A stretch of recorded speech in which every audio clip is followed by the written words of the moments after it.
Got one of these fun big ones. There's a lot in here. Gonna need some notes. What's in the box?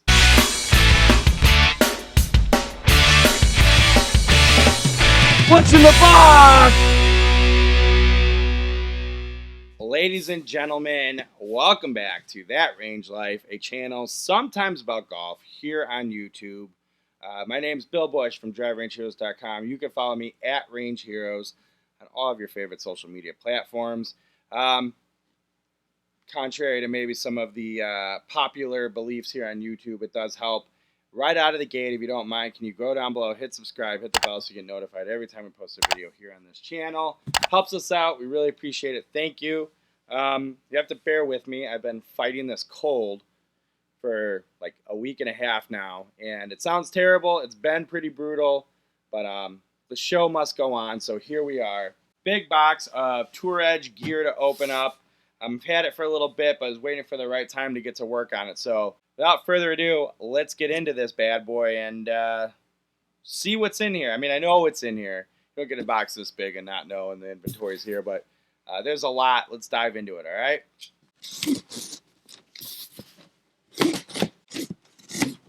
Gotta be careful, too, with this open knife on our relatively new couch here in the basement. My wife might kill me.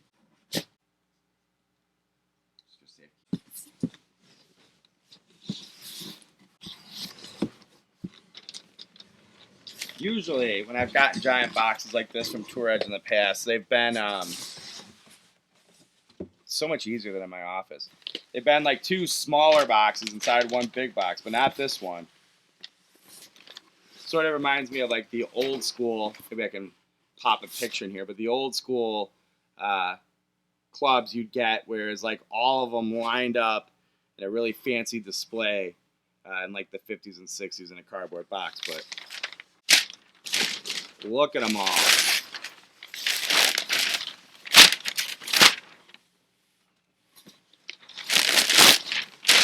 All right, let's dive right in. It's a new hot launch 525 series from Tour Edge, okay? The idea here is we're looking at maximum forgiveness, easy performance, and game improvement, but at an affordable price point. That's sort of been the hallmark calling card for the hot launch series and why it's been so popular in recent history. And you know, Tour Edge just keeps packing more and more improved technology into the hot launch series that they've used in their exotic series in the past. Big difference this year in hot launch. Previously, they've had the C series for competitive spec and the E series for extreme game improvement or extreme MOI. I think they sort of explained, or they've had different uses for that E and what it stands for in years past. But this year, in the Hot Launch 525 series, we have the E series and the X series. So the E series is going to be similar to the C series from previous generations, leaning a little more toward that direction, those shapes and looks, while the X standing for extreme forgiveness. And we saw X introduced in the exotics lineup as well. That is going to be your extreme super game improvement, really designed for helping those lower handicap players, the big slicers who need a little offset, all those things, really play a better golf and get more control in their golf clubs. Returning in all of their clubs is Diamond Phase VFT for the little refresher. That means variable face technology, and they have these little diamond shapes, diamond patterns behind the face that act as mini trampolines when the ball strikes the face or the face strikes the ball, however you want to look at it. Creating that spring effect, right? So more speed off the face helps you get more distance. So that's returning. We get Ridgeback technology, which we'll talk about in a little bit, but that's essentially going to make the head more stable, give it a better feel, and have a better energy transfer at impact.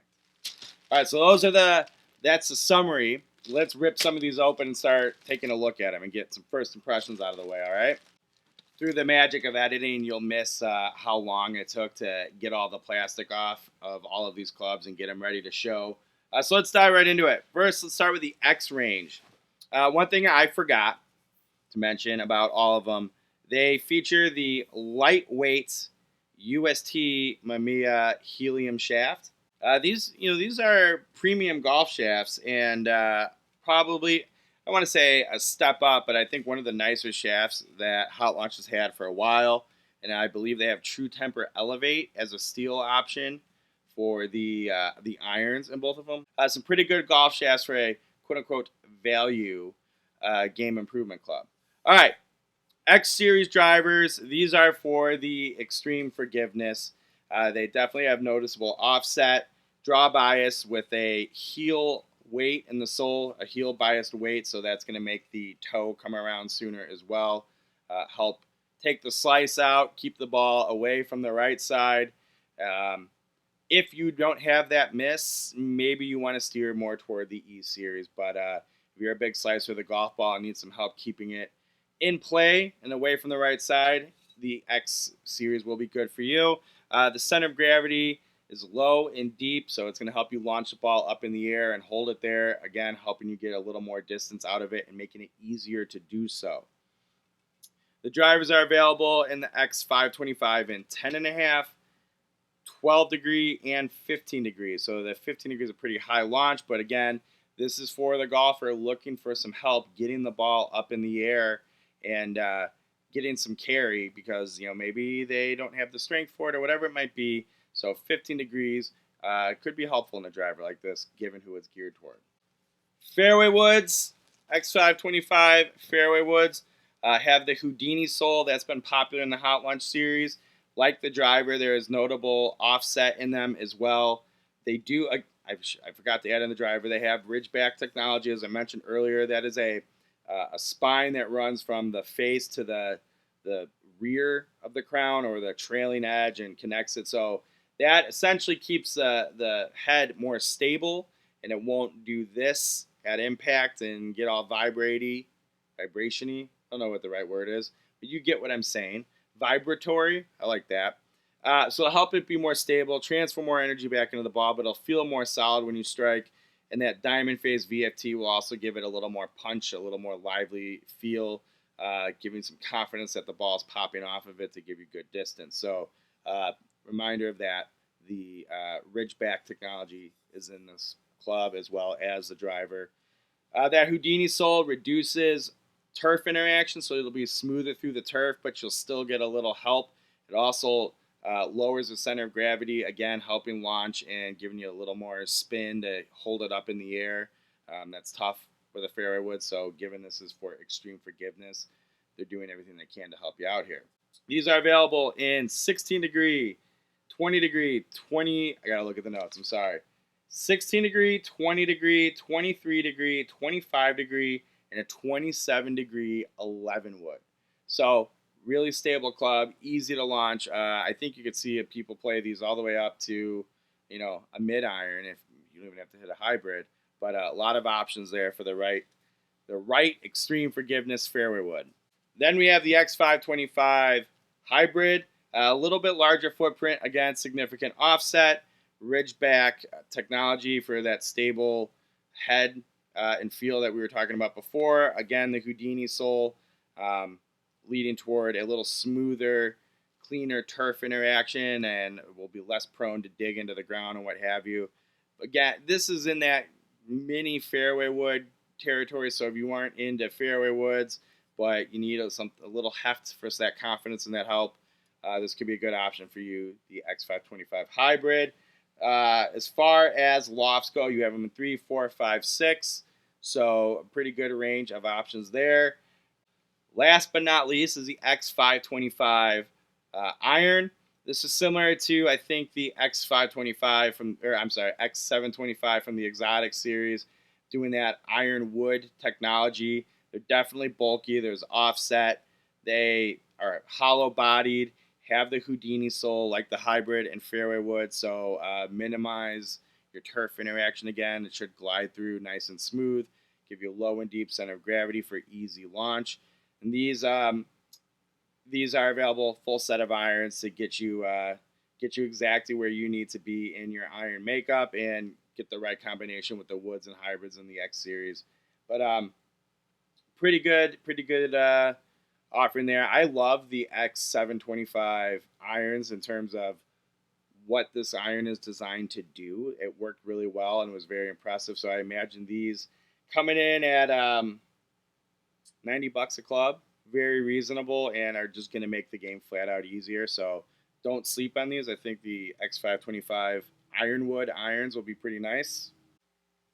All right, now let's get into the E series, the E525. We'll start with the driver. Um, I'm not going to say there's no offset in the E525 driver, but definitely not as extreme as the X525. More than I would say the C drivers from previous hot launch series, but maybe not as much. Definitely not as much as the old E series. So somewhere in between C and E. So let's call it a D525. Clever joke. Yeah, so there's definitely some offset there to take the left or the right side out of play and help you get that ball either straighter or drawing a little bit. Ridgeback technology, as I mentioned, diamond phase VFT. We don't have the Houdini sole, and our sole weight is in the back of the club now. So we're low and deep, easy launch, a little more spin again to hold it there. So you're not necessarily looking for extreme forgiveness, but you do want a high MOI forgiving driver. That's what you're going to get out of the E525.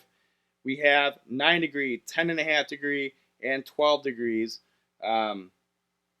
They also have this, they're calling this sole, by the way, the center rail sole design. And it's essentially like the Ridgeback technology, the difference between this and the Houdini sole is it's flatter, it's not sticking out as much, and it's not that pyramid shape, but it is a rail connecting it to the back of the club to give you that stability and add a little weight low in the head for that low and deep center of gravity. So there you go. There's the driver. Looks really nice, really clean. Fairway wood, 15 degrees, 17 degree, 19 degree, 22 degrees. So same tech as a driver, high MOI, little bit of offset. Again, I think in between C and E from previous generations. There's definitely some there. So if you're looking for an affordable player shape or look, I'm not saying it's quite there, but it is a good footprint with just a little bit of offset to it. It's not too pancakey, but it's definitely not on the smaller side. Very moderate, confidence-inducing fairway wood. Again, you have the rear sole weight for that easy launch and spin that I keep talking about, and that center rail design to help you with that low, deep center of gravity. The E525 Hybrid, like I've been saying, somewhere in between the C and E series of previous generations, but definitely has noticeable offset. Pretty good looking shape. Still in that mini fairway wood. It's not compact and peanut size. That's not what you're coming here for. Go hit up the C725 Hybrid if you're looking for something like that. But chances are, if you're in this category, that is not what you're searching for. Have this rear weight again for that backward center of gravity for, you guessed it, easy launch. A little more spin to hold it up in the air, raise that MOI so easier to hit straight. I forget to mention that this position of center of gravity will also help keep a straight ball flight. In addition to that offset, keeping it away from the right side of the course. As far as options available, you can get this in a 3, 4, and 5, so fairly limited, but I think Tour Edge is saying if you are playing in the E series, you aren't looking for as much forgiveness, so you aren't necessarily in need of replacing your irons with hybrids and fairway woods and things like that as much. So 3, 4, 5, they limited compared to, well, I guess not too limited, but not as many options for iron replacement here. That's okay. And then, of course, they do have the E Series iron. There's definitely some offset to it. A little bit larger footprint, thicker top line, hollow body with Vibracore dampening material in it, so you won't get that really tingy sound you'll get that you get from hollow body irons that don't have materials in them. It'll dampen it and will take that vibration out of your hands at impact as well to give you a nice clean feel. It sort of reminds me of previous versions of the Exotics irons. Definitely one of the better looking hot launch irons that I can remember. But we also have a wider sole, so a little more forgiving through the turf. There's a wide undercut here as well, and that really just means it is a little more perimeter weighted, more forgiving, will be a little straighter on a miss hit. So think about that perimeter weighting when the ball, if you hit it toward the toe, toward the heel, whatever, the club doesn't want to twist around as much because that perimeter weighting is going to bail you out. These are power lofted a little bit, so your 4-irons, your 5-irons, your 6-irons, etc., are going to play stronger than a traditional lofting. That's okay. I don't know why people get so freaked out about it. You just have to know your iron distances, and remember, the goal of this is to get the ball up in the air and spinning a bit and holding it in place. So that power loft will help you take out that balloon, but will also help you achieve the extra distance that you're looking for out of an extreme forgiveness or game improvement iron. So don't be afraid of the power lofting. It will help for who this is targeted towards. And I think last but not least, it's worth noting, I don't have them, but the wedges, they do have wedges available in both series that are geared toward the target audience of who the E series is made for and the X series is made for. And I guess just to hit a nail on the head, I would say the E series is geared toward someone who is seeking forgiveness, needs some help, needs to take the right side out of play, but isn't looking for a ton of shot shaping influence. Where I look at the X series as kind of give me all the help you can give me. I need help getting the ball in the air. I'll take all the help with the distance. I have a bad slice. Extreme. They're going to be cheat codes in my opinion. So that's who I'd say the two clubs are geared toward. I'm not going to put it in terms of high handicap, low handicap, nothing like that. I think that's up for you to figure out which is best for you. And of course, as always, you can go get fit at any certified Tour Edge fitting partner. On Tour Edge's website, touredge.com, they have a list, and trust me, there's tons of them everywhere to go figure out which is best for you and check out this line of clubs. That said, if you do go get a fitting, they can adjust for lengths, so you can get them custom built. I think they turn them around and like once the fitter puts the order in, it's something they turn around in like less than 48 hours. It's really, or something like that. I can't remember the exact details. When you look up on their website, they will have that there. But you can get the different lengths you need, different wraps on your grips. I think Loft lie, but they can do a lot in the custom fitting for a affordable value game improvements offering of golf clubs. So that's another value add in the Tour Edge scheme of things. So check that out. As far as prices, drivers are $249.99, fairway metals $169.99, hybrids $149.99, X series irons and wedges are $89.99 a club. The E series irons and wedges are $79.99 a club. So very affordable for what Tour Edge is offering you here. And I promise you, based on my experience with this stuff in the past and how they've continued to push the envelope, that's a dramatic statement, but how they have continued to evolve and really make sure they aren't resting on their laurels with this line of clubs. These are going to be solid. Of course, we will test some over at drivingrangeheroes.com, and I'm sure Chris and I will do something with all of this here on the channel. So go down below, hit subscribe, hit the bell so you get notified when that video gets up. You don't want to miss it. And hey, that was a lot of information. Thank you for sticking with me and putting up with this voice. And hey, happy golfing. See you next time.